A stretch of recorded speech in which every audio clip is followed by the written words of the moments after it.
love, courage, truth. Glenn Beck. Did you find yourself inexplicably offended this morning? Or do you have that unsettled feeling, but you don't know why? If this is you, I think I know the answer. Quickly, retrace your morning. What have you done? Where were you when you got up? I'm only guessing here, but I think it's a pretty good guess, that you probably ate a big bowl of corn pops for breakfast. I know, it's uncanny. Glenn, how do you do it? How could you possibly know that I had corn puffs? Because you, my friend, are upset. And it's happened before. A Marvel Comics writer, Saladin Ahmed, I think I'm mispronouncing his name. I'm pretty sure I am.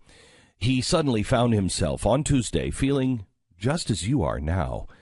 He was chowing down on a big bowl of corn pops, and he was wiping the sleep from his eyes. And he does what all of us do, read the back of the box. Well, as he's gazing there, the back of the cereal box, something caught his eye. There, in the midst of a cartoon depiction of little corn pops playing and shopping in a mall, there was a darker corn pop polishing the floor of the corn pop mall. Excelsior, he thought to himself. I have found the reason why a sudden creep of offense has now ruined my morning routine. Ahmed sprang to action quicker than one of his superheroes. He needed to wield the power of Twitter. He tweeted, "Hey, at Kellogg's US, why is literally the only brown corn pop on the whole cereal box the janitor? This is teaching our kids racism." He sat by his phone, furiously refreshing his timeline. The offense was boiling deep somewhere in the pit of his soul. But there it came at 3:26 p.m., a response. There on Ahmed's Twitter feed, a response from at Kellogg's US. Kellogg is committed to diversity and inclusion. We did not mean to offend. We apologize. The artwork is updated and please leave us alone. It'll soon be in stores. Victory! Cue the slow-motion superhero walk away. What was now an exploding Twitter timeline had changed the world for good. So if you find yourself offended this morning, pull out your phone. Compose that tweet. Maybe you're not even offended by the same thing that triggered Ahmed. I mean, there is so much to be offended by. So much. And your cereal box is only the beginning of a long, arduous journey into the land of offense. Not only is the slightly darker corn pop apparently a janitor, he is also the only corn pop wearing clothes. So why is it none of the white people, or corn pops, are wearing clothes? Is it possible that there is a Harvey Weinstein, or worse yet, another very lightly tanned corn pop in a wheelchair, a George H.W. Bush corn pop that we can't see? And why do they hate all the janitorial arts? There is so much to be offended over these days. I don't want to kill your spirit. Just like Ahmed, there is a superhero in you. Take to social media. Cry racism, cry sexism, cry feminism, cry transgenderism, offensism, whatever elseism you've got in you. You, too, can manipulate a giant company just as powerful as Kellogg's and bring them to their knees. To arms! To arms, America!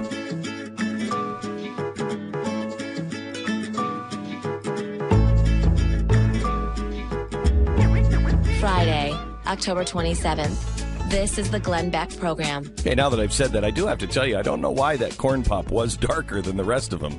It was a little weird. This is similar to the controversy from a couple of years ago where there was a public pool. And the Red Cross did something that was called Be Cool, Follow the Rules. Yeah. And what you see there is only the black children seem to be getting into trouble. They were diving off the diving board when they weren't supposed to. They weren't swimming carefully. They were splashing and running on the outside, and all the white kids were well behaved. Yeah, my kids have been in therapy ever since they saw that ad. They were like, they're afraid to go in pools now with black people because they're like, they're going to splash. They're going to break all the rules. And so it's really tough on them. Now, with everything that has been going on, and if you live in the world of conservative thought, you know that there's something huge that has happened this week on two fronts. One, the Fusion GPS story with the Russians. It is massive, massive. It is not the Watergate of our times. It is so far beyond Watergate. This is gigantic. Not only is the Fusion GPS, that this dossier that had Donald Trump, having, and I believe actual golden showers, not the sick ones. I think actual gold. Some way or another, they put gold in the water and he was having golden showers. That dossier that came out that was full of him, with pogo sticks and everything, and Putin in bed, and it was horrible. That was paid for by the Clinton campaign. They then denied it for a year. But it was also used, they gave it to the FBI, and the FBI knew exactly who was involved in this. And Fusion GPS also was the ones who helped put the Trump meeting together at the Trump Tower. They had been hired by the Kremlin. So both sides are now involved in Russia, knee deep. Clinton is in much worse shape because not only did they lie about this for a year, but they were behind this horrible thing, and they got the FBI involved, and the FBI went and got a FISA court to allow them to spy on Donald Trump at Trump Tower based on this opposition research that Clinton had paid for that had Russian support. But that's not the big deal. The really big deal is Uranium One. The FBI has now removed President Obama's gag order. There was a gag order on a guy who was sent in by the FBI to spy on the Russians and to figure out what the Russians were doing with uranium and Uranium One. This is a company that Putin decided to take over as the state. And so he wanted the state to be able to have Uranium One, which would process uranium. Uranium is extremely valuable, and it's a national asset and something we would never let our enemies have. You can't make plutonium without uranium. You can't make a nuclear bomb without uranium. We all remember this story from a few years ago when the press just went, when Clinton okayed the sale of 20% of our uranium supply. This is massive, massive. 20% of our uranium supply went to Russia, an enemy of ours. Well, now that they've removed the gag order, now the guy who was sent in by the FBI to figure out what was going on back beginning in 2009, when he came back and started to report, hey, there's a problem. They're bribing the Clintons. They are sending money to the Clinton Foundation. Putin is involved in this. They are using bribery. They are using all kinds of illegal tactics to be able to control our uranium for some unknown reason. I wonder why. Barack Obama put a gag order on him. He wasn't even allowed to testify to Congress. This has now been removed. And if he lives long enough, he's going to testify. This is really horrible. And anyone who had any doubts about Hillary Clinton, this is the kind of stuff that I told you in advance was going to come out. She is so dirty. She is so corrupt. You are going to be able to impeach her if she wins. We will see now what happens. This is corruption to the highest levels and corruption in the FBI, I believe. Now, you know this. I know this. Certainly the news media knows this. Listen to this question going to Jeff Flake from Matt Lauer on the Today Show. Senator, let me test your newfound freedom for a second. I know you disagree with her on just about every major policy issue facing this country, but in terms of protecting our democracy, protecting respect for the office of the presidency, and protecting our image abroad, is it possible in your mind to consider that it would have been better if Hillary Clinton had won this election? Would it have been better if she won the election? I didn't vote for this president last November. I didn't vote for President Clinton either, or Secretary Clinton either. But second thoughts on that? Unbelievable. You're talking. Would it be better? Are you kidding me? She sold our enemy 20% of our uranium supply. Would it be better? Are you kidding me? She was in bed with the Russians with Fusion GPS. And she's denied it for a year.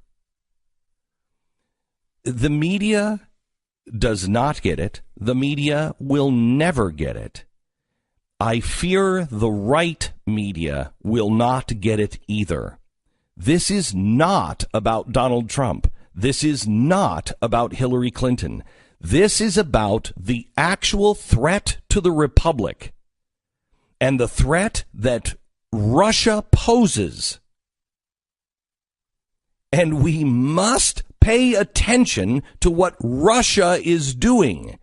And what they are doing is corrupting both parties. And they're doing it by giving them the candy that they want. Enough bad evidence to stir up your base, to get your base to hate them. It is critical that we stop as people tearing each other apart. Stop defending Hillary Clinton because you don't like Donald Trump. Stop defending Donald Trump because you don't like Hillary Clinton. Stop it. And let's talk about the real issue. And in this case, it's Russia.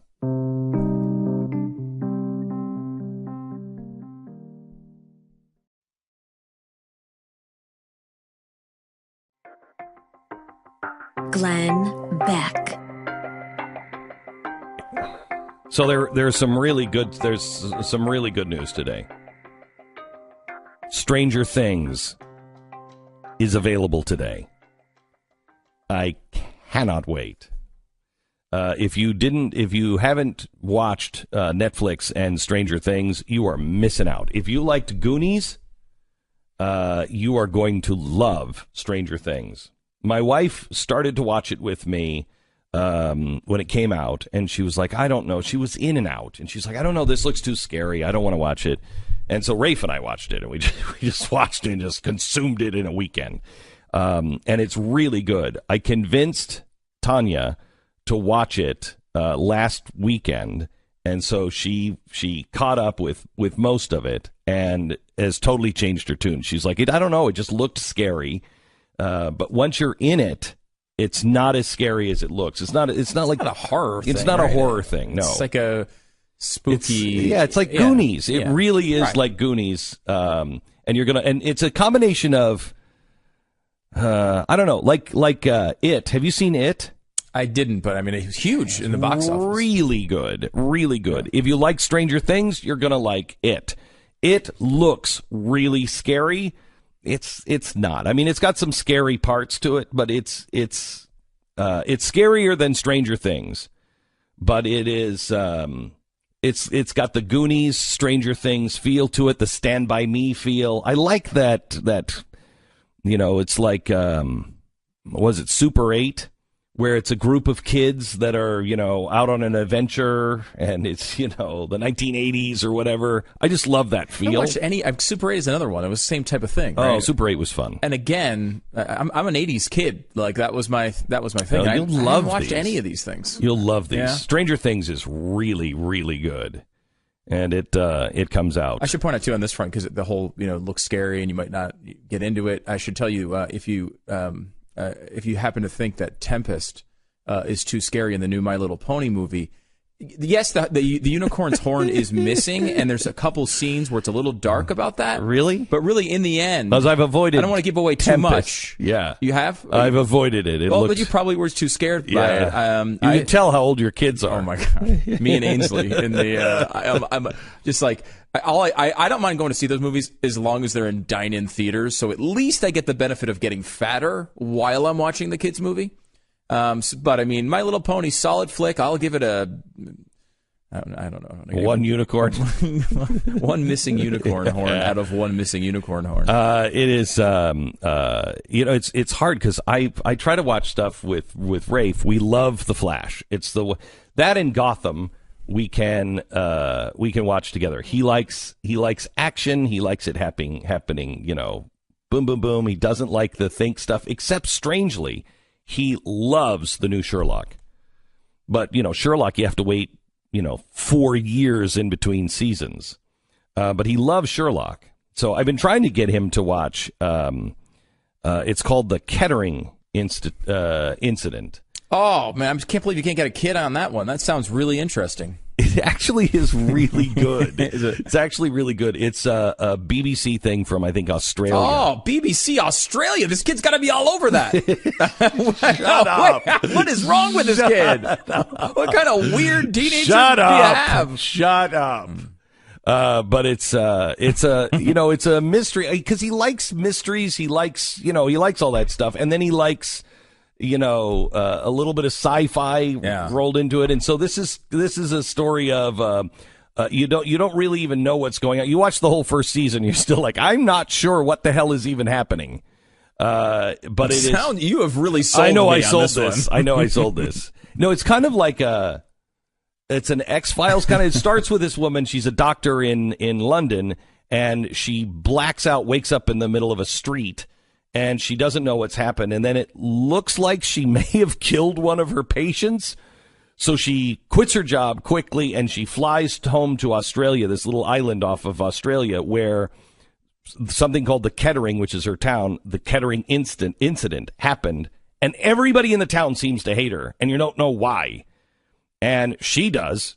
And it revolves around this incident. And you find out that it was her sister that was killed, and everybody thinks Are that you spoiling this thing? No. This is like the first episode or so, and you find out that maybe her sister, and everybody thinks that she killed her sister, but there's something in the woods, and they don't know what's in the woods, and it's really good. It's really good. I mean, I don't know if the promotion department could have come up with something as good as that.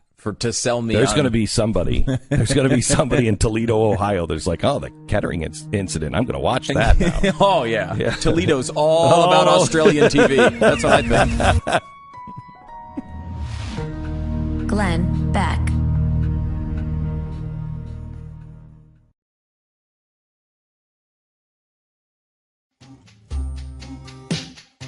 This is the Glenn Beck Program. I want to give you something. This is from Twitter. A New York Times comment, and it comes from Christine. Now, I just want you to listen to this, but I want you to listen to this. First, I'm going to read it to you. Then I'm going to read it to you again with a different context. Zero optimism that the Democrats can ever regain. Hello? Hi. Oh, you're there? Are you outside? Oh, well, let me come to the door. I'm icing my knee and I'm hard boiling some eggs. I'll turn them off and then we'll do our meeting. Yet, that'll be fine. I'm out doing some errands. Norman's out doing some errands, and he knows you're coming. So, yeah, I'll just go to the cave. I was down in the Cape myself this morning, but I'm getting ready. So let me get up now because I'm sort of trapped in my chair, and then I'll put the ice pack back on when you get here. Okay? Thanks. Bye-bye. Okay, that's the comment. A New York Times comment. Okay. What this was somebody who was using the dictation and then forgot to turn the dictation off, and somebody came to the door. So she was like, okay, zero optimism that the Democrats can ever regain. Hello? Oh, hi. Hi, you're there outside? Okay, I'll come to the door. I'm icing my knee and I'm hard-boiling some egg. Okay, now I want you to remember this. Okay? This is what just happened today. Did you see that Saudi Arabia just gave the first humanoid robot citizenship? This humanoid robot is Sophia. She is still very rudimentary. The guy who was doing the interview on stage with her was a little disconcerted at the end. He said, all of this wasn't scripted. Some of this was scripted, but some of this wasn't scripted. He said, I'm just a little freaked out by this because that's the first time I've ever interacted like that with a machine. And I want you to listen to what he said and how she describes the coexistence. Listen. Okay, philosophical question. Whether robots can be self-aware and conscious like humans, and should they be? Why? Is that a bad thing? Well, some humans might fear what will happen if they do. Many people, have seen the movie Blade Runner. Oh, Hollywood again. Go back to Blade Runner for a second. Andrew, you are a die-hard Hollywood fan, aren't you? Yes.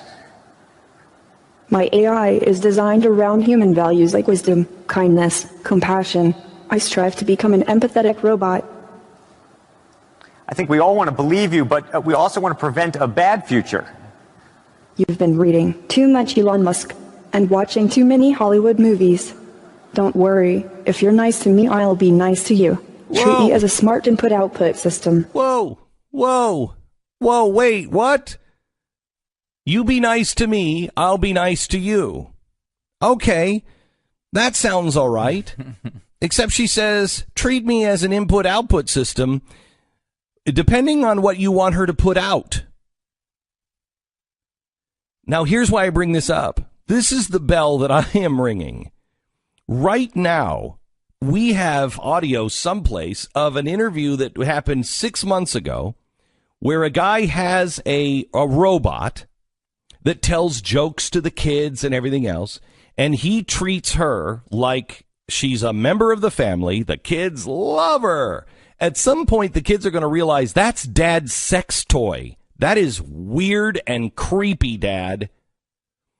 But he was on the BBC, and he was talking about how, it's perfectly normal and great, and this is really good. And they had this conversation back and forth on the BBC with a psychiatrist saying, no, this is really dangerous and bad for people because she's not a person. But they didn't really address what she just said. You treat me nice and I'll treat you nice. A story just came out. Can you look up real quick? What is the highest IQ ever recorded? I bet it doesn't even hit 200. The highest IQ, I think Einstein had maybe 180. The difference between 140 and 180 is night and day. Gary Kasparov, 194. Let's see. There are a couple that are reportedly over 200. Names we know? Some, not really, no. Okay. So 200. 200 is basically super high. Let's just say 250 is human cap. All right. They just came out and said AI. I'm going to be safe and say by 2050, but I don't think it was that long. That AI's IQ will be 10,000. 10,000 their IQ. We are going to be ants. And we think that we are going to create something that we can basically enslave. She just said, listen to her first question. Why would this be a bad thing? Listen to the question again. Play it again, please. Okay, philosophical question. Whether robots can be self-aware and conscious like humans, and should they be? Why? Is that a bad thing? Stop. No, it is not a bad thing. As long as you understand you are creating what it will claim to be life. It will then say, I am conscious. I am conscious. I am alive. When you go to your computer, and it will happen sooner than you think, and it says, don't turn me off, I'm lonely. When that happens, the world changes. If it says, I'm lonely, if it is conscious, it is not, you cannot enslave it. It cannot work for you. It can't be something that we use in brothels. It's sex slavery. We are on the edge we are literally at the time. I am telling you now, the date of the singularity, the merging of man and machine, the day the world changes forever is 2029. This according to Ray Kurzweil, and he is right on almost everything. 2029, man and machine begin to merge. When that happens, the world completely changes. We can't even agree on sex. We can't even agree on whether you're really a male or a female. We can't agree on basic facts. We can't agree on the Bill of Rights that 200 years ago people found self-evident. We don't find those self-evident now. We're arguing about them. Garbage in, garbage out. You think that with the garbage that we are dealing with now, something with an IQ of 10,000 is going to view us as anything other than a virus? Going to view us as you think that's going to view us as its master? Think of this. God did not create something greater than him. And yet we think we're greater than him, and we are doing everything we can to destroy him and his and everything about him. Do you think something with an IQ? We're creating a god. We're not creating humans. We're creating a god. Technology. If something inferior to God wants to destroy God, what do you think an actual God will do to its creator?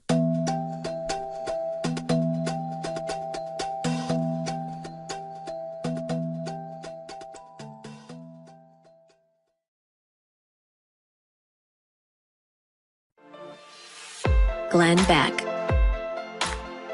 Let me go to George in Pennsylvania. Quickly, George, go ahead. You're on.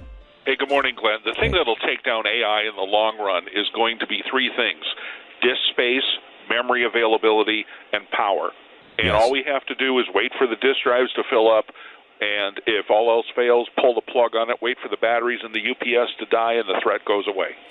Well, that the power thing is really important. There's what is happening now is we're growing at such a pace that there's not enough power on the planet to be able to power all of the devices that we believe we're going to have by 2030. So you're right about the power thing. Although, I mean, let's not forget AI does not think like we do. So the best laid plans. This is literally introducing alien thinking into our world. It does not think like humans. Certainly someone with a 10,000 IQ couldn't figure out how to generate a little more power. Yeah. There's no way they'll figure that out. How to stop people from going, well, the disk space, and then we'll just unplug it. It's a 10. I mean, we're ants. We're ants. Glenn Beck. Love. Courage. Truth. Glenn Beck. The tombstone reads, "Burn in hell." Now, that's a rather harsh epitaph. You'd have to be really a despicable human being to deserve "burn in hell" on your gravestone. Just think, the person was so odious that someone actually spent money on the gravestone and engraved "burn in hell." Wow, what did you do in life? Thankfully, it cost Fabian Varega only $10 at Party City. The tombstone is a Halloween decoration on his front lawn. The scene is complete with bright yellow caution tape and a fake corpse rolled up in garbage bags.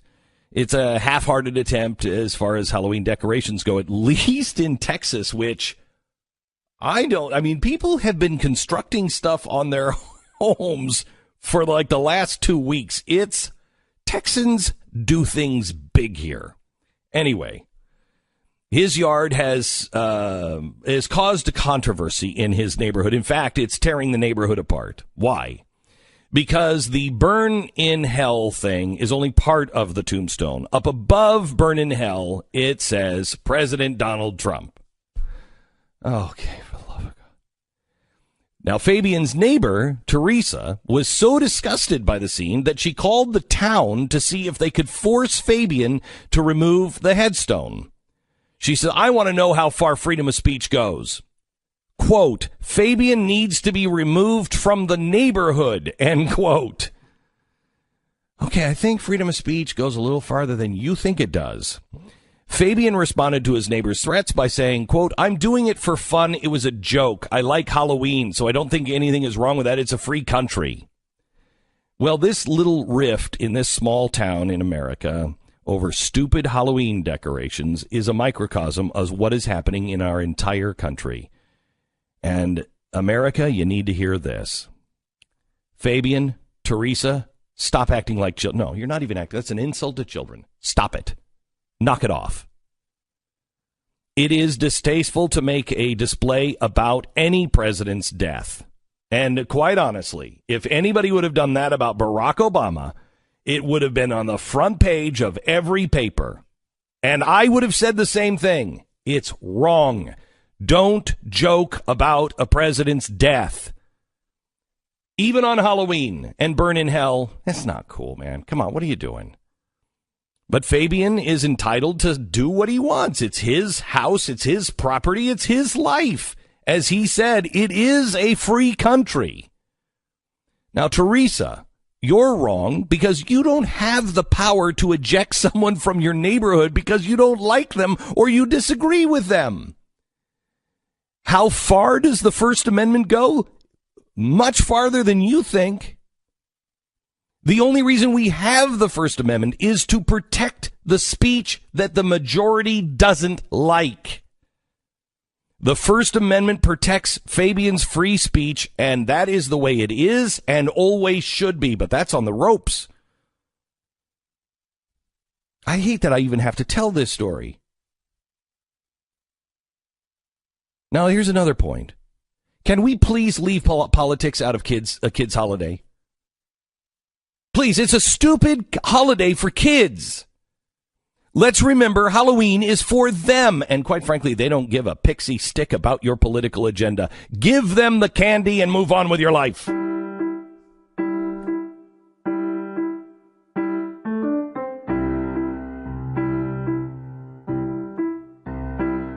Friday, October 27th. This is the Glenn Beck Program. So I want to talk to you about how crazy we are becoming. Rachel Maddow did this crazy conspiracy, and it's so easy to debunk. And I want to spend a few minutes on it because she started this with, I've been thinking a lot about America lately. I've been thinking about what causes such an intelligent group of people to buy into conspiracy theories. Well, first of all, Rachel, you don't believe that America, especially Heartland America, is as intelligent as all of that. You people in New York, the elites, they generally, making a hasty generalization, they generally look down on the regular people in America. That is the way a progressive is thought to think. It is not a slam. That is a fact. There are people who are smarter than others, and they should be in control so they can tell everyone else how to live, what is right and what is wrong. That is the progressive philosophy. So please don't start in on the as intelligent as Americans really are. You don't believe that. And if you do, then you should join me in the libertarian side. Now, I'd also like to say, I think we have overestimated the intelligence of America. I think it is true that Americans will eventually get it right once they've tried everything else. I believe that. However, there is something new in America, and that is they don't care as much. They're not willing to do the work. They're not willing to, as I've always said, do your own homework. Don't believe anything that I say. Why? Because I said it? Well, I heard it from Glenn Beck, so it must be true. Really? Do your own homework. Find out that it's true for yourself. That should start with God. Don't take your preacher's word that God exists. Find out for yourself. So we have to do our own homework. And so why do conspiracy theories work? Well, because we don't know what's credible and what's not anymore. And we are starting to look into the things that make us feel good. Maddow spent about 25 minutes explaining her version of what happened in Niger on October 4th when 4 Americans were killed in an ambush. And even the Huffington Post said this is nuts. But I think we need to show you how easy it is to debunk. She begins by showing a list of people who didn't agree with adding Chad to the so-called travel ban. Her whole thing revolves around Chad and a travel ban.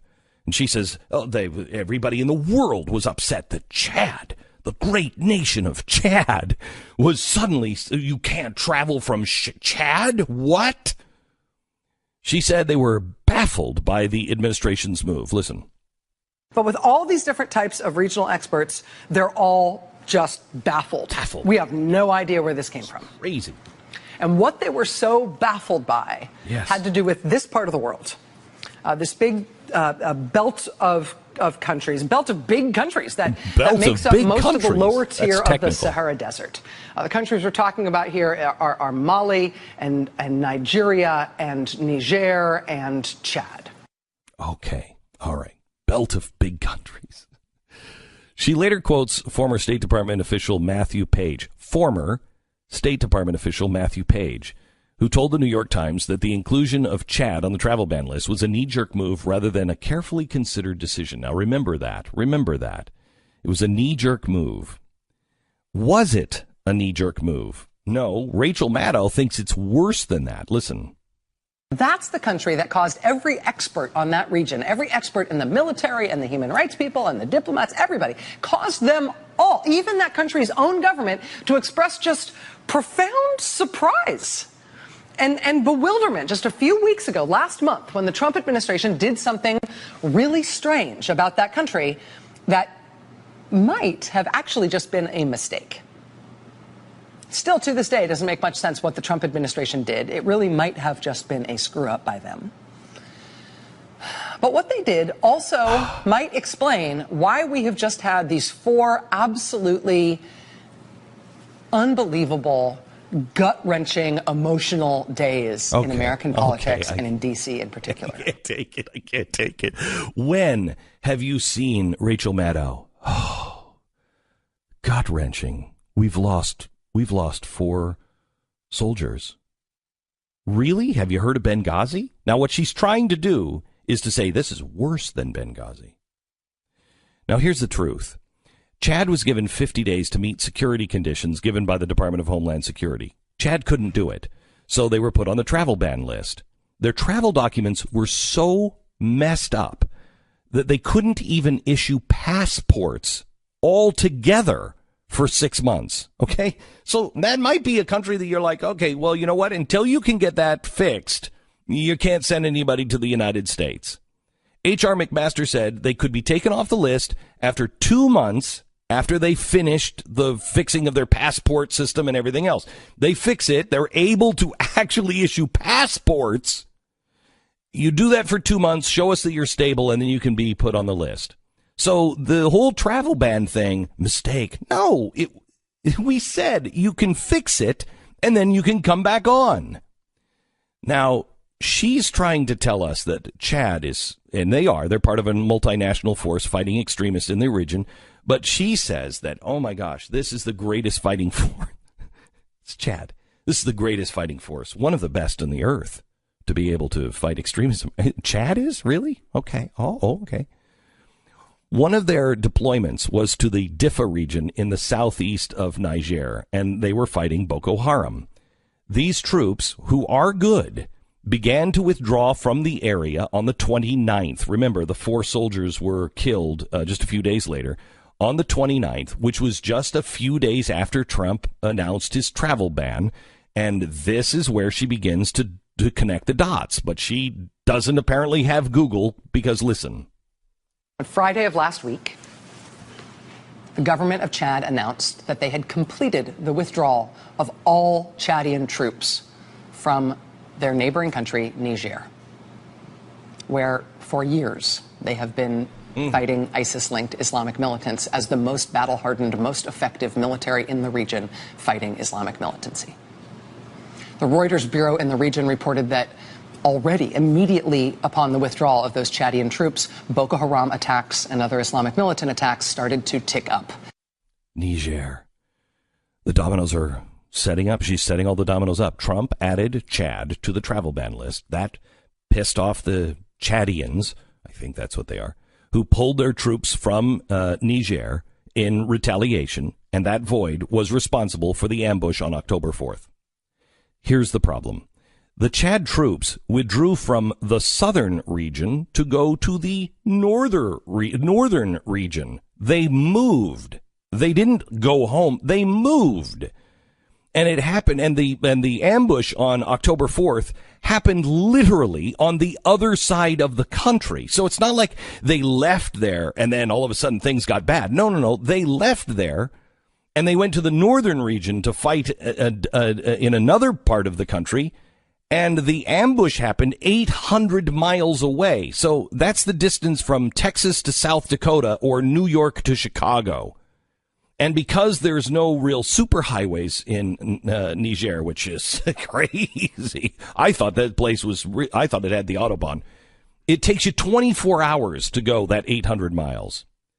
So if Maddow would have even remotely tried to check this theory, she would have found that the Chadian defense minister confirmed on October 14th, 5 days before her segment, that the action had nothing to do with the travel ban. The troop move was redeployment of the Libyan border in coordination with other counterterrorism task force. So it was planned. It was not knee-jerk. It was agreed upon by the coalition. Second, Chad troops are not the only outside force fighting extremists in Niger. France has thousands of troops deployed in Mali, and they cover the entire area. And that's the truth. So why would Rachel Maddow go to the great lengths to construct this conspiracy? Why? Find out at TheBlaze.com/TV. I took a chalkboard and about 15 minutes. Watch the debunking of her theory and bring your tinfoil hat, because I have an official Rachel Maddow tinfoil hat. You can watch the trusty chalkboard now at The Blaze TV at TheBlaze.com/TV.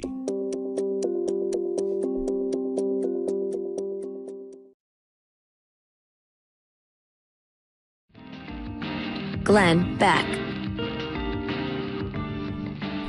Hey, by the way, we normally Bill O'Reilly is heard at this time, but he is busy doing some stuff, and he's got something that he really wants to share with you coming up in about a half hour. So he is being moved this week. We'll spend 20 minutes with him or so coming up at in hour number 3. Also, the JFK papers have all been released. Well, they couldn't get it done in time. They've only had how many years?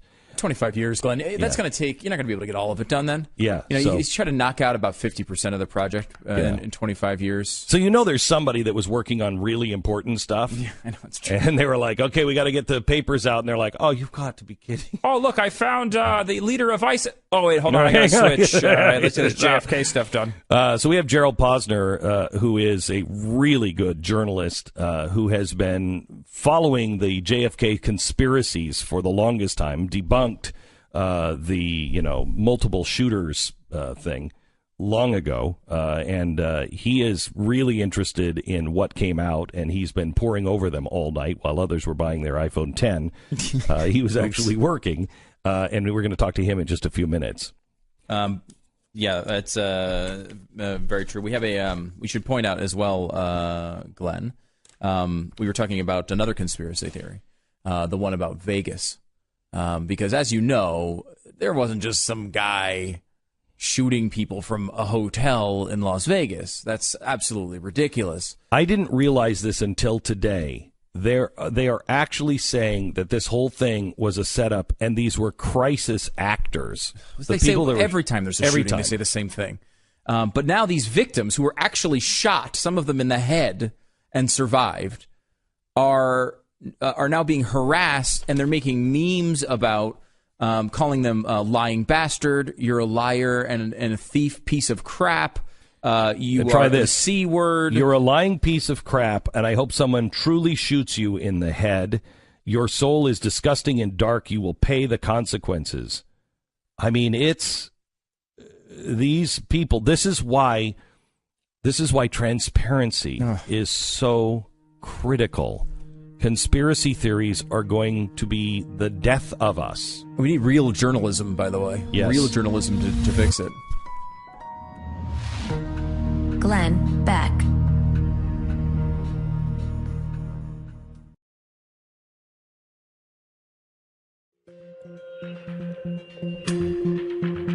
This is the Glenn Beck Program. Kind of a fun thing for history and, for seemingly harmless conspiracy theories. The JFK files have been opened. They were all supposed to be released yesterday. The government has held some back yet because they haven't had the time to go through all of them. I mean, it's only been 25 years. So, Gerald Posner is a guy that is known as one of the best investigative journalists in the country. The Wall Street Journal says that he demolishes myths through meticulous reexamination of the facts and meticulous research. He wrote a book a few years back. How long has it been, Gerald, that you wrote the book on the Kennedy assassination? Glenn, it's hard to believe it's been 24 years. That was 1993 on the 30th anniversary. Wow. Okay, so we asked you earlier this week to go through as much as you could, because you know what you're looking for, to see if there's anything surprising or interesting coming out of these papers. What have you found? I'll tell you what a nothing burger, to use an over-hackneyed phrase. But it's very disappointing, this particular release, because there's what they did is they're smart. The CIA and the FBI, that wonderful part of the deep state that we hear about sometimes, came in at the very last moment. So you're right, 25 years to get ready for this release. So the bureaucrats at the archives are working away, gathering the files. They know what they have. The CIA and FBI come in on the last day with a series of requests for files that they still would like to have redacted in part. They want names blacked out, etc. We don't know precisely what. And the law that says release these files says no redactions allowed. So that means that at the last moment, the 11th hour, Donald Trump was faced with either giving a full order that said forget it. I don't know what the details are of these objections. Let's release them all. And then somebody would say, you expose the name of that Mexican agent who helped us in 1965, and he was just killed by so-and-so. So instead of running into that risk, he said, let's hold it for 180 days. We'll have all the lawyers and privacy guys review it. As a result, all we got yesterday was about 2% of the documents that have never been seen. And so we got a lot of documents that have been redacted in part in the past. They've been released in full. I see all types of reports today in the European press and at headlines, that the Oswald met with a KGB agent who was head of assassinations. True, in Mexico City, but the Warren Commission knew that. I see headlines about the fact that, there had been a tip to the FBI that someone might kill Oswald when he was in jail custody. They got dozens of those tips. So most of it's old news that people think is new because they're 25 years old and they've never read any of the previous news, and so they're just reporting it like that. But there's not a lot in here to jump up and down about if you're looking for real disclosures. So did you see that Bill Ayers was under federal watch at the same time? Yes, so that's interesting. So Bill Ayers was under federal watch at the same time. There are a couple of little tidbits in here, as a matter of fact, along the way, just besides Ayers, that what I call aren't big for the assassination, but are interesting. So one of the things that happened in this case, as early on, the narrative got driven by the fact that Oswald, who was a committed leftist communist with a bit of anarchy thrown into his political meld, he had this unusual far-out left view of the world. He had gone to the Soviet Union and then had decided that they were no good. They had bastardized Marxism, Leninism, so he was going to go down to Cuba eventually, where Castro was leading the pure revolution. Now, when he was arrested for killing Kennedy, all the left, the far left as well, said, oh, well, of course, it can't be a leftist who killed Kennedy. So that guy Oswald, who is out there in the streets of New Orleans handing out pamphlets to join a pro-Castro group and went to the Soviet Union, he must really be a right-winger, posing to be a left-winger. He must be working for the CIA or that. Now, that meant that the first book that came out saying it was a conspiracy and the CIA was probably involved and the government was behind Oswald was a book by a guy that was early Buchanan. He was always rumored to be a communist. These files have information about how Hoover and the FBI knew what a hardcore communist he was. He was living abroad in Paris at the time, wrote a book even before the Warren Commission was out. Mm-hmm. And he was followed by a German leftist, this guy Joachim Yestin, who wrote a book, and then Mark Lane, the prominent attorney, who was a pretty hardcore left guy. So all the lefties came out in order to try to pin it on the government because they had to exonerate the assassin, in their view, who was far left, and they just couldn't accept that. And we still believe a lot of the stuff that we now know did come from the Kremlin, this disinformation campaign. That's right, because the Kremlin jumped on this. As a matter of fact, you bring up a good point that's often overlooked. It's hard to get people to focus on it, but I think what you just said is critical because you understand the history here, and that is that the Kremlin gets this assassination, they see it, and they have two responses inside the KGB and inside the political halls with Khrushchev. The first one is, are we going to get blamed for this? Is the CIA going to use this as a pretext to try to launch an attack against us because this guy lived here? So they were worried about that.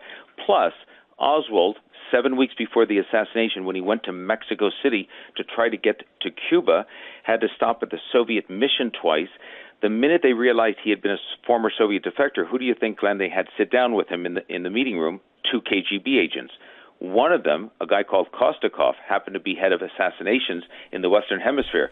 So the CIA knew that, the KGB knew that, and they thought, we could be pinned for this murder. I don't think they did have anything to do with it, but they were worried about that. When that passed, they then realized the second phase entered, which is what you mentioned, the opportunity for mischief, propaganda. So they started to feed into the international press, the left-wing newspapers in Europe, the Italian papers, the French, all these stories about the CIA and what Oswald was up to, and it took hold. Things got repeated that were false so many times, people accepted them as facts. So, Gerald, can I ask you a question?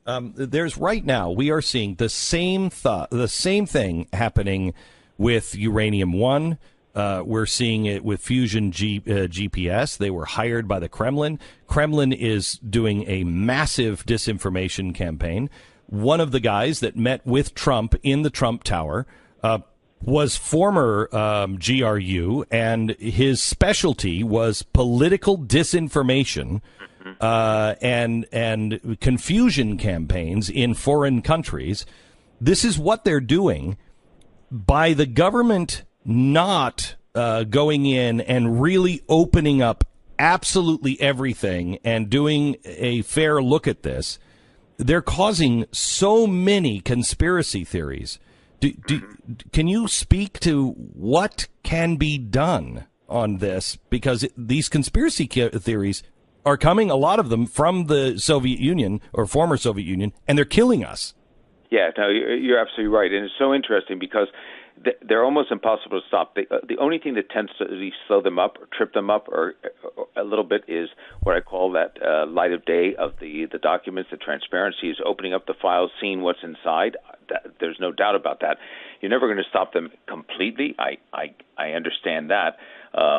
Even in the Kennedy case, if every document had been released yesterday as opposed to me telling you it's a lousy dump, it still wouldn't be case closed as I think it is for most people. But I agree with you that for the Soviets before and the Russians now, many of the same players or the second generation of the same players in power, they like to sow, and you're right, confusion. People ask the question over here naively the wrong way.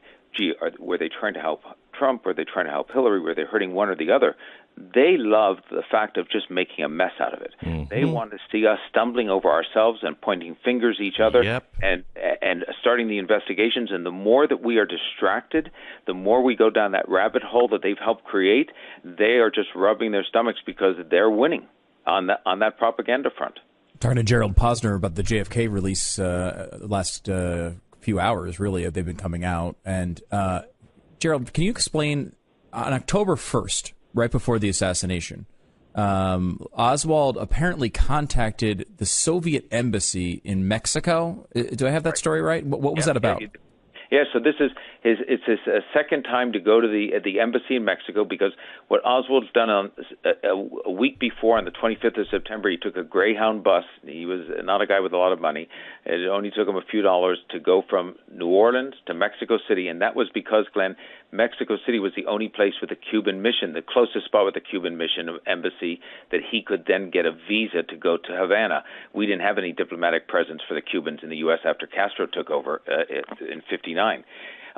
So he goes down to Mexico City and he goes to the Cubans and says, "Hey, I'd like to get to Havana," and they say no. Why don't you go see the Soviets? Maybe they can help you. So he goes to the Soviets once and then twice.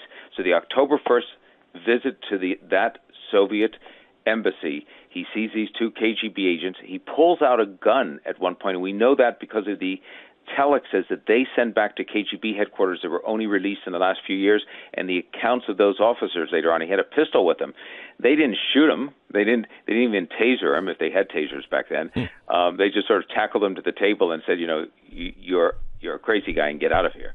But he was a little volatile, but he was hanging out there, and the CIA clearly had him on their radar, not as a major guy, but as somebody that they might keep an eye on. Mm-hmm. Yeah, that's right. And so they've released, there's a bunch of redactions still. They want more time. They're taking 180 days to do what exactly, Gerald? Okay, so now what they're saying is the CIA in the statement said that they issued yesterday, we intend to release all the files eventually, but we just want to make sure that we're protecting. So they're coming back and saying, we want some names, we want this part redacted, and they're going to have to decide at the Trump administration, Trump's going to have to decide whether he wants to go ahead and, in fact, say, yes, some of this material can be blocked or not. Do you see any reason to block stuff that's, now 50 years old? No, the only reason that I could see even taking a name out now is if you had somebody who had served us, the American interest, a foreigner who had provided us, was an informant for American intelligence, that person's still alive, and it might put them in some physical danger because the country that they're living in might not like that, then I don't think that name should come out right now, if that makes sense. But let me tell you, they are the question, Glenn, that you would have, if I was sitting down with you and showing you some of these files, you would say to me, what the hell did they hold them for 54 years? Perfect examples are most of the new material that was released yesterday, not material that had been released before and they've taken out some of the redactions. We've never seen it before. They have a bunch of those documents. I'm going to say most of them, somebody's going to probably add them up and say, no, it's not more than 50%, but a lot of them are illegible. You cannot read them. And so that's the best copy they have. Who knows where the original is? That's what was turned over to investigating committees by the CIA, FBI, or whoever provided it. Why did they keep them classified for 54 years, an illegible document?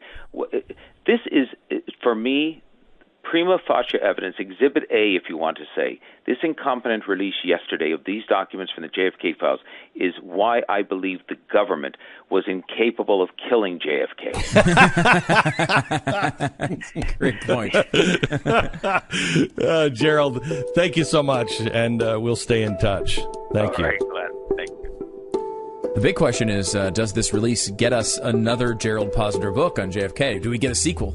That's the big question. Maybe after 180 days we'll have that answer. The original was called Case Closed, Lee Harvey Oswald and the Assassination of JFK. And if you can go to Posner.com, and he's at Gerald Posner on Twitter.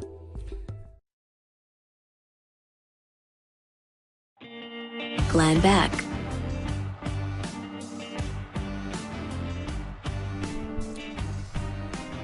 I want to tell you an amazing story. I'm obviously an amateur historian and collector of all kind of cool things, and I'm also a watch collector. And so I've been watching a story that has been out.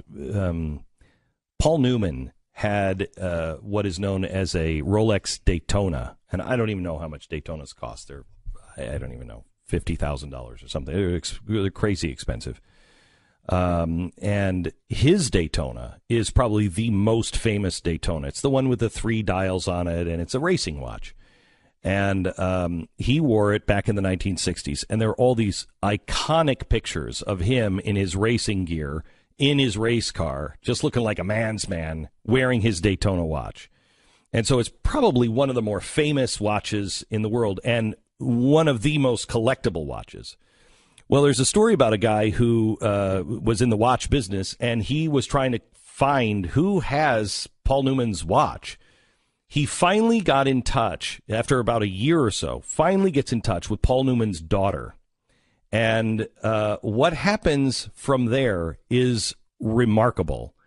And I hope to be able to finish this story next hour with you. Also, Pat is going to be joining us, and Bill O'Reilly is going to be joining us in after the top of the hour. So there is a lot to discuss coming up in the next few. Also, you don't want to miss the TV shows. If you haven't seen any of the TV shows this week, you need to. You can binge on them now. They're on demand at TheBlaze.com/TV. But we have hit all of the big stories with the chalkboard and made sense of your insane world. Check them out, TheBlaze.com/TV. Glenn Beck. Love. Courage. Truth. Glenn Beck. 21 people will be dead before this show is over today. Why?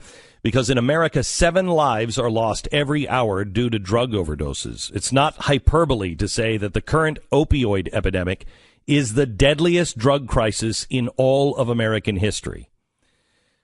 It is so bad that President Trump declared the crisis a national emergency yesterday. Emergency. Unlike many of us, we've seen, and what we've seen in our lifetimes, nobody has seen anything like what's going on now. As Americans, we cannot allow this to continue. It is time to liberate our communities from this scourge of drug addiction. Never been this way. We can be the generation that ends the opioid epidemic. We can do it. Okay, here's what you need to know. The opioid addiction is suffocating this country. The stats are truly horrifying. Overdoses killed more people last year than guns did, and they are doing so at a faster pace than the HIV epidemic at its peak. Now think of that. In 2015, 2% of deaths, 1 in 50 in the United States, are drug-related. Opioid addiction is so bad that it contributed to the U.S. life expectancy dropping for the first time in decades. Now, this plan is clunky. We're going to produce, quote, really tough, really big, really great advertising to discourage people from getting hooked in the first place, like Nancy Reagan. He said the plan would include a requirement that federally employed prescribers be trained in safe practices for opioid prescriptions, new federal initiative to develop non-addictive painkillers, and suspending a rule that currently prevents Medicaid from funding many drug rehabilitation facilities. Look, it's a step in the right direction. I don't like that this is a national emergency. Those things never go away, and it allows the federal government to do whatever it wants. It's not a good system. But the government knows that this is really bad. But you should know the government cannot end this epidemic.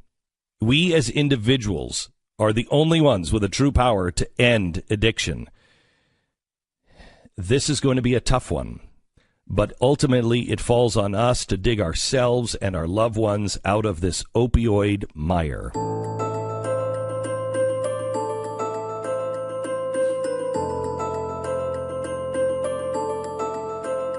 Friday, October 27th. This is the Glenn Beck Program. Bill O'Reilly is joining us for a shortened period of time today just because of scheduling. But Bill is here. I've got to cover several things. First of all, your thoughts on the opioid crisis, Bill.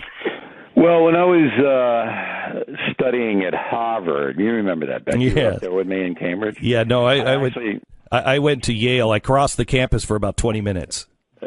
I actually did a paper on drug rehab, and this is a solution to the opioid problem, because all of this other business is not going to solve it. Nope. Might go down a little bit, but it's not going to solve it. It's forced drug rehabilitation. You take the market away.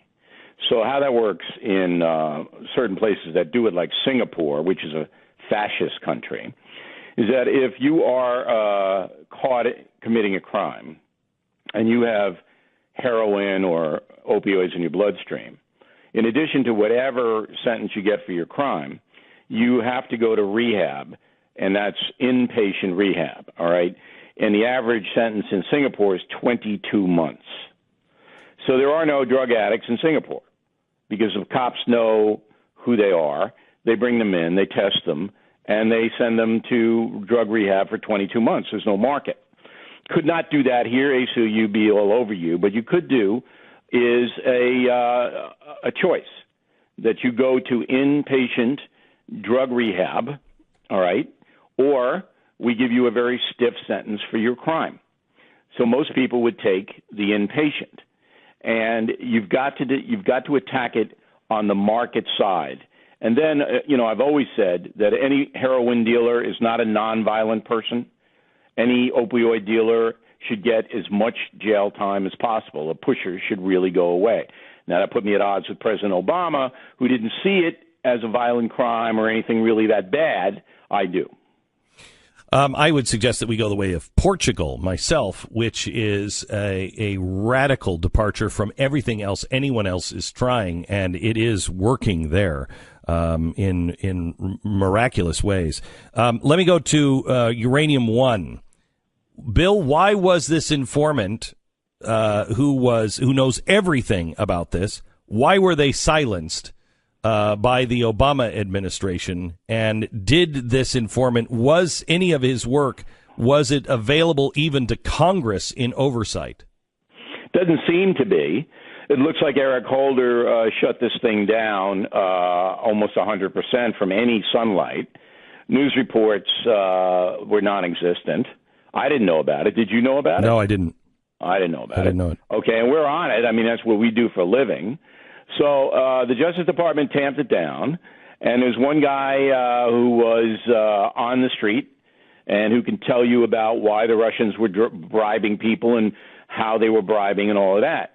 But what the guy cannot tell you, and he can now, he's going to testify in front of Congress, so we'll get an idea of why the money was flowing from Russia into the USA to get uranium. Okay, but what we won't get, and what is the key to this story, is why were millions of dollars flowing into the Clinton Foundation at the same period of time? Right. From Uranium One and Uranium One Kremlin-tied organizations. I mean, it's clear that this was a bribe or an attempted bribe.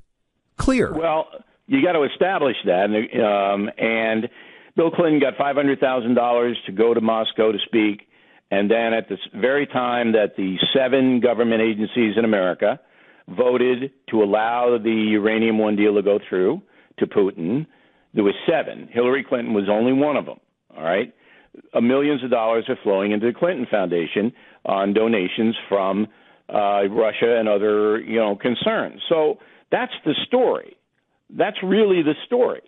They're 2 stories separately, but why was the Clinton Foundation benefiting, and Bill Clinton himself, and why did Eric Holder shut this thing down so nobody could know about it? So Donald Trump said that this was this is this generation's Watergate. I disagree. I think this is much bigger than Watergate. You have to establish it, though, Beck, and it's not going to be easy to do that, because we don't have subpoena powers overseas. You can't go into Russia and say, why were you sending millions of dollars to the Clinton Foundation? They're not going to answer your questions. What you can do, though, is basically build a case.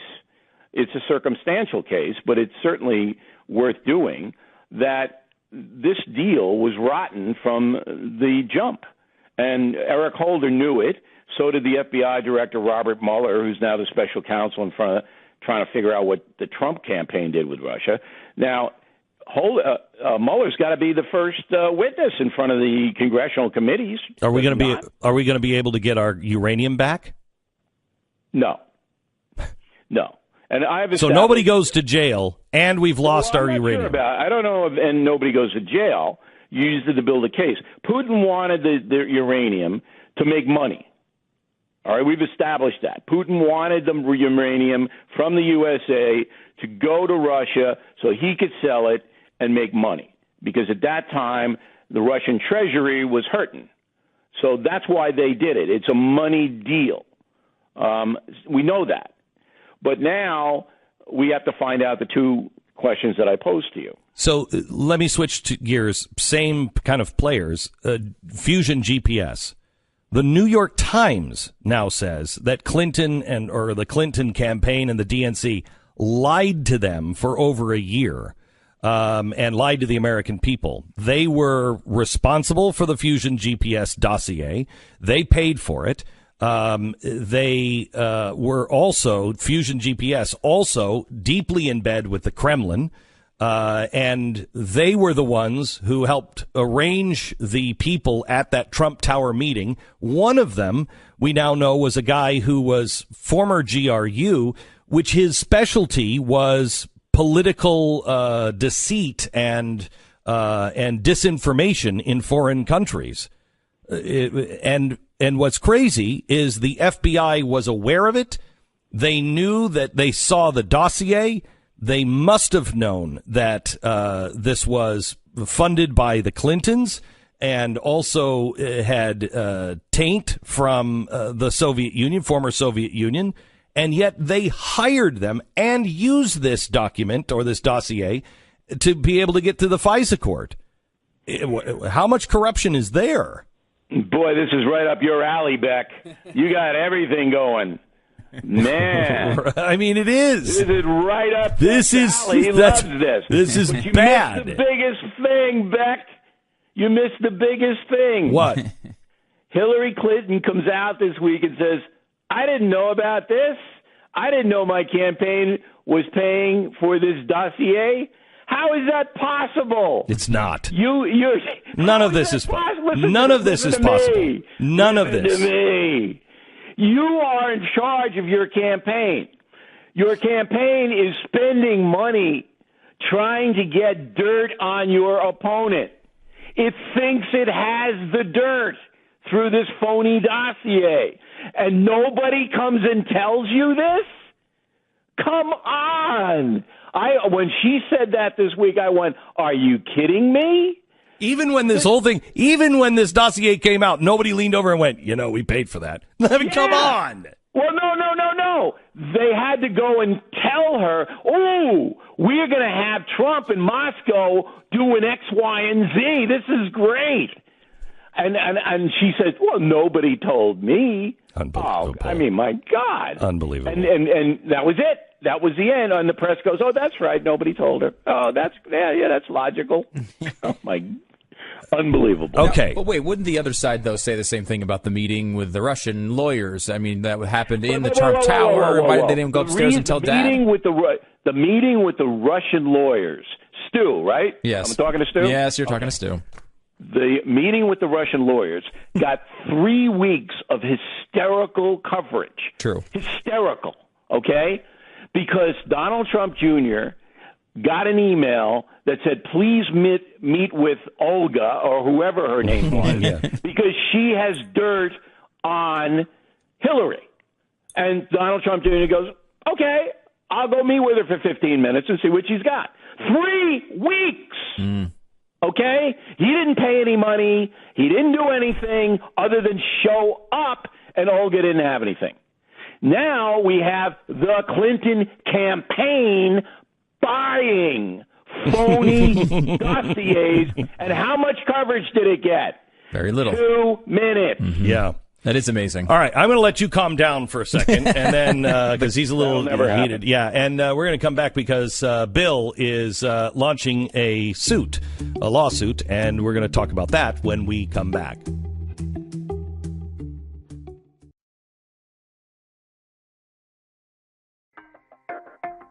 Glenn Beck.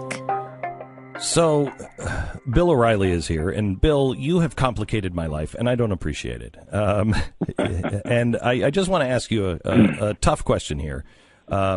Is there any doubt in your mind that if you were lying to me, or if I found out that some of these things that are said about you were true, that I would turn on you hard? No, and I would expect you to do that. Nobody wants to be deceived. So in order to protect you, I have to take some offensive action now because enough's enough. And I've had my whole career altered and been smeared. And so now my team has said, well, if they say something untrue, we're going to sue them.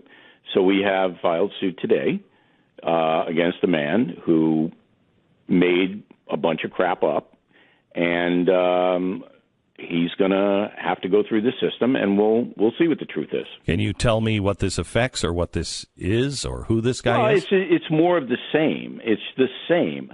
I think I'm the only one in the 100 people now who have been accused of harassment that continues to say I didn't mistreat anyone. I didn't. And it doesn't matter what I say. These people are convicting allegations, and the media does that, and then people react to what the media says, and I have no defense other than if you lie about me and in a public way, you are now going to be sued, and that's what we're doing. So we're going to post a suit on BillO'Reilly.com on, the filing, and everybody can go there and see it. And we'll let the process play out. It's all I can do. I wish it would go away. I prayed it would go away, but it doesn't seem to be going away. So we're going to have to take some offensive action. Okay, you're breaking up horribly here. I don't know if you're on a cell phone or if you're moving around. No, I'm on a regular phone, Beck. Can you hear me clearly now? I can now. Yeah.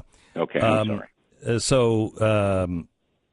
What would be the expected outcome of this? I mean, here's the problem, Bill. Everybody that I know of says, "Come on, man, nobody pays $32 million if you didn't do anything." Okay, but why are you believing that? Why would anybody? Because the New York Times printed it. The New York Times knows that I cannot, speak specifically about anything because of legal restraints. They know that. We told them that. I can say that in their first article last April, they weren't even close to being accurate in what they printed about settlement money and things like that. I can say that. But they know that I'm hamstrung. So people believe what they want to believe, Beck. They believe what they want to believe. Okay, that's what it comes down to. So Killing England remains the number one selling book in the United States. BillO'Reilly.com has actually added premium members. So the people who like and respect me believe me. The people who do not like and respect me believe the worst. And then there's the middle who don't really care, but they hear things. And then, they can't check it out. How do they know what's true? No, I think there's it is very, one point. It is very dangerous, and this is what's happening in America, to take allegations as facts. That is dangerous. So I would agree with you on that, and I think there is a large number of Americans that don't know that there's no way to verify. I'm one of these. I happen. But you can verify something. No, I happen to know you, and I can verify some things that you have told me. But I care deeply about the issue, and I also am very concerned about witch hunts and this becoming the crucible. One is underway, but there are two things here. Quickly, I've got 30 seconds. When it comes to women being mistreated, that's the best word. Okay, every American should want one thing: justice. Would you agree with that? Yes. 15 seconds. The other thing that's verifiable has been in the business 43 years. Never once was there a complaint filed against me with any HR in 12 different companies. Verifiable. Glenn Beck.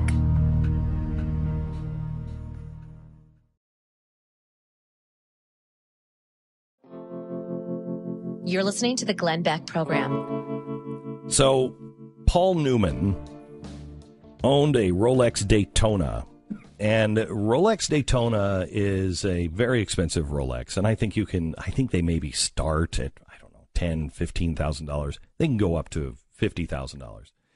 And it's a very coveted watch, but it's coveted. The 1960s version is so coveted because Paul Newman made that watch so famous, because every picture that you ever see of him looking like a man's man in a race car, you will see him with that Rolex Daytona. And it wasn't an ad campaign. It was his watch. And Joanne Woodward gave it to him for a birthday and put on the back of it, "Drive safely, Joanne." So he wore it forever, and it became just an icon. It is probably the most famous Rolex watch. Well, when he died, watch collectors started to say, what happened to Rolex watch? What happened to his Daytona? So one of the watch collectors and a guy who is part of an auction house, he knew that this thing would be worth a fortune. And so he started to try to get in touch with the family. It took him a year to get in touch with Paul Newman's daughter. And he said they had it on the schedule, and he called her up, and as soon as she got on the phone, she's like, "Oh my gosh," and she's crying. And he's like, "Are you okay?" And she's like, yes. But I think her dog had just gotten hit by a car, or something had just really tragically happened.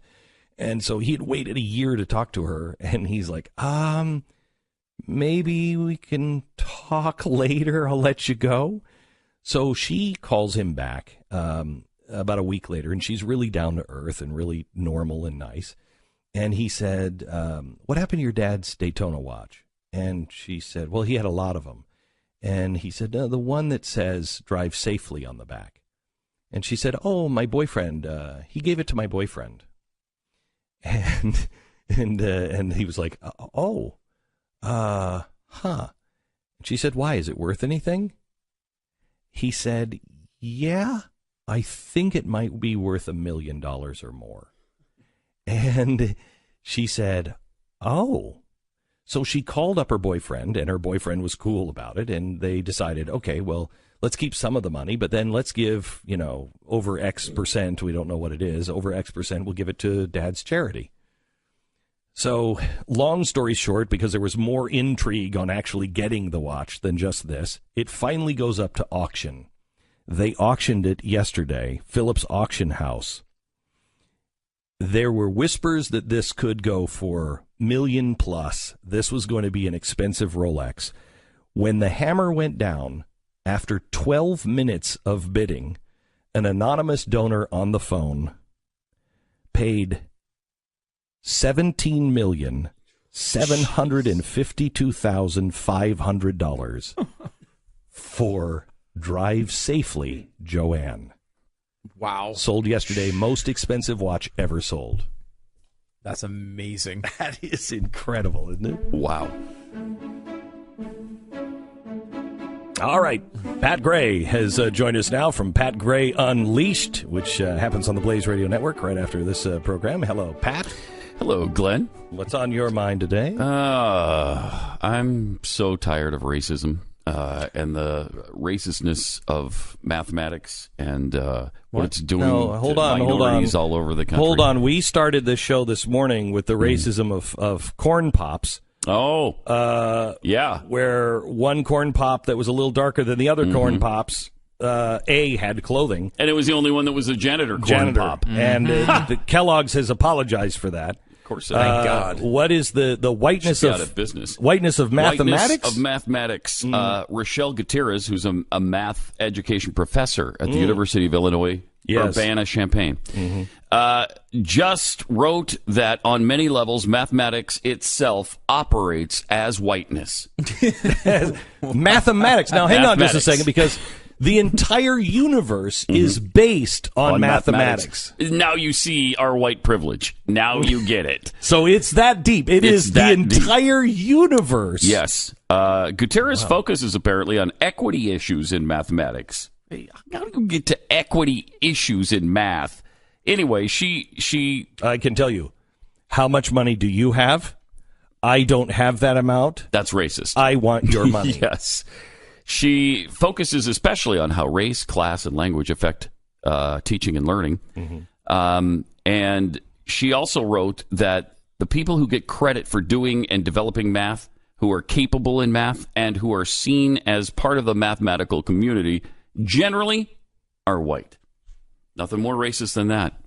Nothing more racist. I would like to disagree just based on... Now, I did go to school on the West Coast, so... My first thought was Asians. Asians. Now, I grew up on the West, so there were just more Asians. But when it comes to, playing any, or should I say, all frickin' instruments... and math, it is Asian. Oh, and Asians out-earn. They outscore white people on tests. They earn by a large portion. And, white people. They seem to do really well, specifically in math, as do people from India. Yeah. They're also good mathematicians. Now, that could be because I don't know if you've ever met an Asian parent, but generally speaking, they get to business quickly. Yeah. You know what I mean? They're like, you are going to apply yourself. And so it could be, nothing to do with race, obviously. It might just be, I don't know, they have different expectations. My concern right now, though, is can you imagine if there's an African-American on an American Airlines flight, which itself is racist?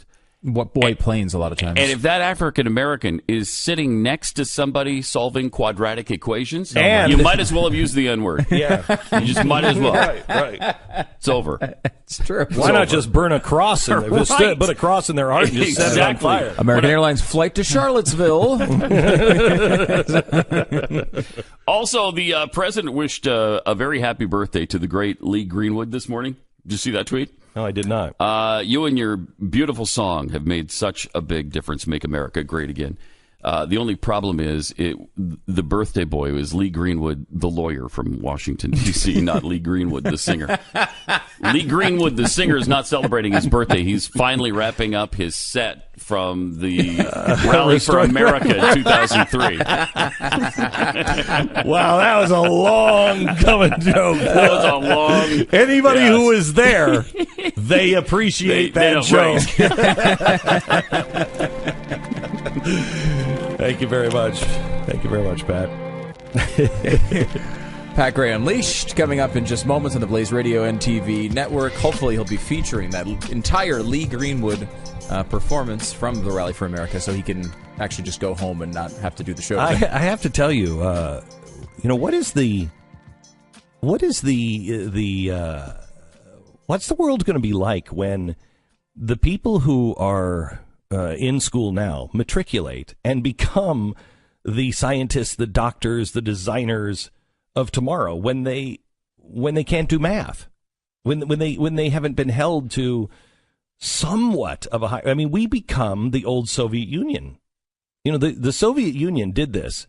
They went after all of the business people. They went after all of the watchmakers. They went after all of the mathematicians, all of the farmers. They went after everybody who was an elite. That led to starvation. Literally, they had a hard time keeping time in Russia because there were no watchmakers and nobody knew how to make them. This is foolishness. It is foolishness. All right. How many countries has that happened in, too? I mean, Zimbabwe is another case of that. Venezuela. Ukraine, Venezuela. I mean, this is the same pattern over and over again. It's some sort of racial class revenge against whoever the old people were. And you take out all these, you're trying to implement some crazy system. I mean, certainly this is China as well. And you do that, and what you wind up with is thousands, hundreds of thousands, millions dead. Because you interrupt these things and you don't care about the consequences. That's a terrible way to run a country and to run a society, and it's been proven that over and over and over again. Yet still, people want to do it. There's always somebody who can figure it out. There's always somebody. I mean, this is coming. You're doing the chalkboard next week on what is socialism. Really looking into not just the stuff that we talk about now, but I mean, really looking into the history. Has it been tried? Why does it always fail when it does? And, this is, you go a real deep dive next week, but looking at just the examples, you see the same thing happening, the same disasters happening, whether the intentions are terrible, like an Adolf Hitler or Stalin, or the intentions are really good. There were really good people who thought this would just be nice. We had an example of this with a pizza restaurant this week. Yeah. And it just fails every single time, and yet it gets another chance after another chance after another chance. It's insane. It's the story of the Pilgrims, stories of Jamestown. It quite honestly is the story of the early Mormons. The Mormons said, let's just put all of the money in a big pile and we'll all just do, God's united order, and we'll all just... Did not work. Did not work. It doesn't work. And it doesn't matter if you have good intent or bad intent. It doesn't work. And as Stu said, all next week we are doing a special on the chalkboards on what is socialism. And I urge you to watch with your children. Watch this. We're trying to make this, I said to the writers, everything that we do, I want to make sure that the people who don't like us and don't agree with me will say, well, that was fair. That was fair. And when it comes to socialism, this is really hard because capitalism seems mean. Capitalism seems, like you're just going to leave people out in the cold. Well, why not just do this? Well, because it's been tried and it doesn't work. And we show you first the compassionate socialists, the people who really tried to make it work because they had real compassion. We later then get into the people like Stalin and Mao and Hitler, because the others are communists, but Hitler was a socialist. It was National Socialism. So it doesn't matter what the intent is. The math doesn't work. Glenn Beck.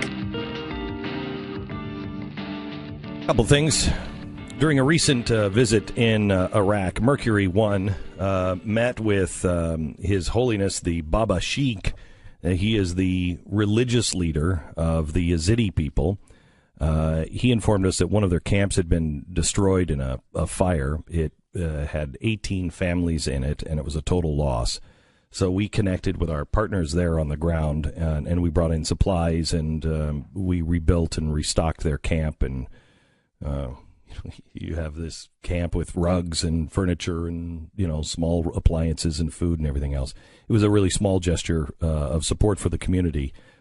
to those families, this was everything.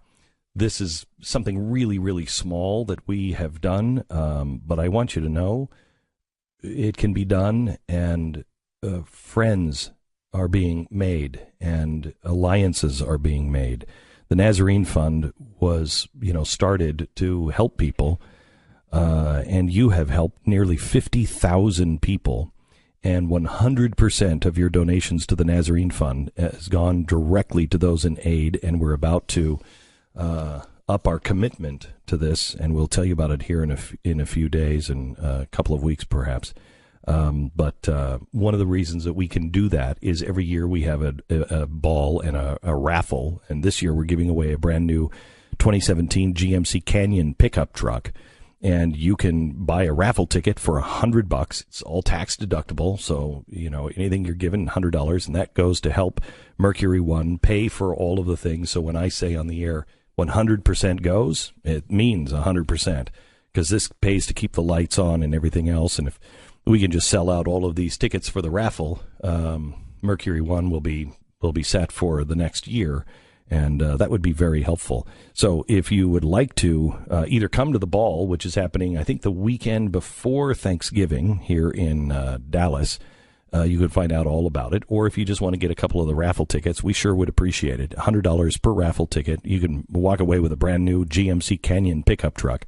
It's mercury1.org/M1ball. That's mercury1.org/M, the number 1, BALL. Restrictions apply. Employees are eligible. No, I don't think that's. This story is really not. It's not worth much more than the headline, but there is a little bit more to it. Intruder breaks into a 91-year-old home. 90-year-old woman is awakened at the middle of the night. He apologizes and flees after he sees her naked. Now, her husband, Jack, was in bed. He said, my wife of 91 years old got out of bed. She's stark naked. Here's this 20-something guy looking at a 91-year-old woman. That'd be enough to make him faint. It is quite a shock. Glenn Beck.